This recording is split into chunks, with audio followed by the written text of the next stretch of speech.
Bigfoot, Sasquatch, Yeti, whatever you call it, it's a creature to be reckoned with. And at the Sasquatch Outpost, you'll meet some true believers who seem to have reckoned with it on a semi-regular basis. Hey, are you Jim Myers? I am. And this is the Sasquatch Outpost. It is. You talk about Sasquatch, you go searching for Sasquatch, correct? And we sell anything and everything related to Sasquatch that you can possibly imagine. Is this kind of an odd place for a Sasquatch outpost? Because I thought his stomping grounds were in the Pacific Northwest. Well, you're wrong. He's very much in Colorado. I'll take you in our museum and show you our map to prove that. We're very serious about the museum. We have a lot of fun with the merchandise, but this is to give people an education and hopefully turn some skeptics into believers. Is Sasquatch Indian for Bigfoot? It's one of the Indian names. There's a lot of different names for this creature. There are Skookum, Yeti, Bigfoot, Timber Giant. I like this one, Wild Man. Yep. Boggy Creek Monster. This is an actual casting from Grays Harbor, Washington. What are the dimensions of Sasquatch? How tall is he usually? Let me show you. If he's 9 feet tall, you can imagine running into someone like this in the woods at night. It would be quite an experience. Well, this is the map I was talking about. This is the Colorado Sasquatch sightings. We have well over 200 pins on our map. If this map is true, Bailey is almost Sasquatch ground zero. It is. Have you had any personal sightings yourself? I've had one sighting a couple of years ago. It was quite a distance away, but I've had quite a few close encounters. We've probably interviewed 60 or 70 eyewitnesses. It was in September of 2015. I was with my wife, and we were not looking for Sasquatch. We were just driving through the woods, as we do from time to time.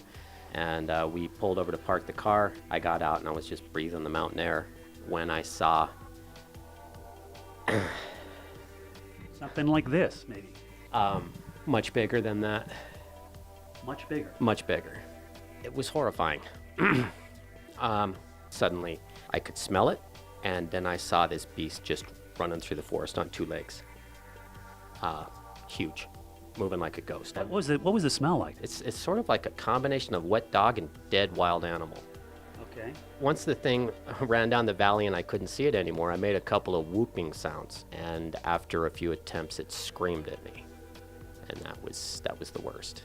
What kind of sound did it make? You couldn't imitate it for us now? No. No. Would you like me to try? No. Nothing like that? Not even close. Okay. How many Sasquatches do you think exist in the world? Do you have an estimate? There have to be thousands of them. I got to tell you, we drove up from Hooper this morning, and I didn't even see a squirrel. No wildlife at all. And do you consider Sasquatch wildlife, by the way? No, we consider them a hominid. They're like us, but they're different than us. They're not an ape. What would you do if you ran into Sasquatch? Run. Run? Mm-hmm. Yeah. You wouldn't try and fight it, obviously. No. That sound itself scares the snot out of me. I don't know about you. Yeah, me too. Sasquatch enthusiasts frequently attempt to engage with the reclusive beasts by leaving gifts for them in the woods. If the Yeti absconds with the gifted objects, it proves they exist, right? John, you're sort of a partner with Jim in some of these gifting sites, right? Yes. We've had 2 gifting sites since early in the summer. We've had amazing success. They've taken more than 60 gifts from us over that period. I've left just a wide range of gifts: poker chips, rubber balls, marbles, beads, washers, golf tees, you name it, because there's no primer for gifting Sasquatch. So, is there any other possible explanation for something like this happening? Humans. I've eliminated that as a possibility. Who else knew about this site? Jim. Jim, admit it. You move this stuff around. No. Actually, our 2 gifting sites are about a half-mile apart. I get about halfway from one site to the other. I hear a bark. Bark! I look down the trail, and there's something that looks like a 6.5 foot tall, 4 foot wide burned tree stump standing in the trail. I go, what the heck is that? 1001, 1002, it glides into the bushes. That was not a hiker. did you think gorilla for just a second? No, just a big, broad, black blob.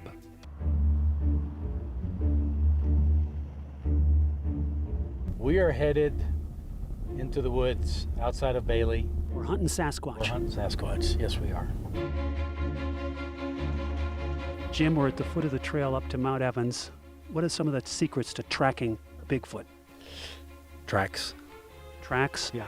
broken trees. Broken trees. Do you ever soak yourself in Yeti urine? No, but that's something we should try. Count me out.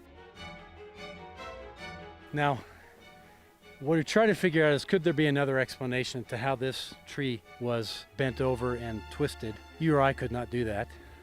That's about how high up would you say? Standing at the bottom, 10 feet? Easily.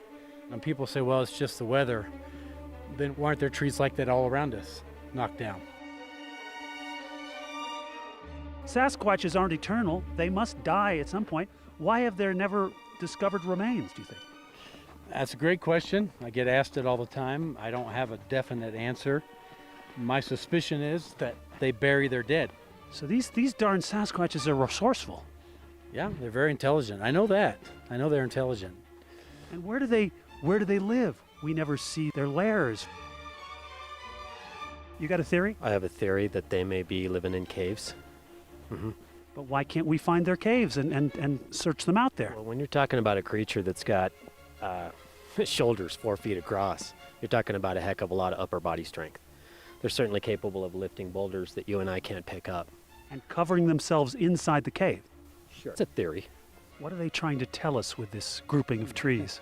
I don't know. It's more than likely, if it was a Sasquatch, and it may not be, that they do this between themselves. Are we anywhere near where your sighting took place? No. It's closed. You can't even get back there in a car. They got the roads closed this time of year. What are you hiding, Scott? Nothing. No? This is where John had the sighting he told you about earlier.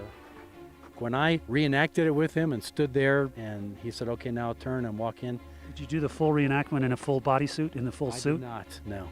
If you want to increase your chances of seeing a Sasquatch when you're in the woods, every once in a while look over your shoulder and check the trail behind you, because that's what they do, is they step out onto the trail and observe you and then step back into the woods real quick. So if you happen to turn around at the right moment, you might catch one. Scott, you got a real Clint Eastwood vibe right now. Why is that? Regrettably, we never found Sasquatch, but we did see some bear tracks and then encountered some Rocky Mountain sheep on the drive back to town. Jim, if somebody wants to join you at the SASQUATCH Outpost, where do they go? Main Street in Bailey, Colorado. Scott, you're creeping me out. You told me to stand here.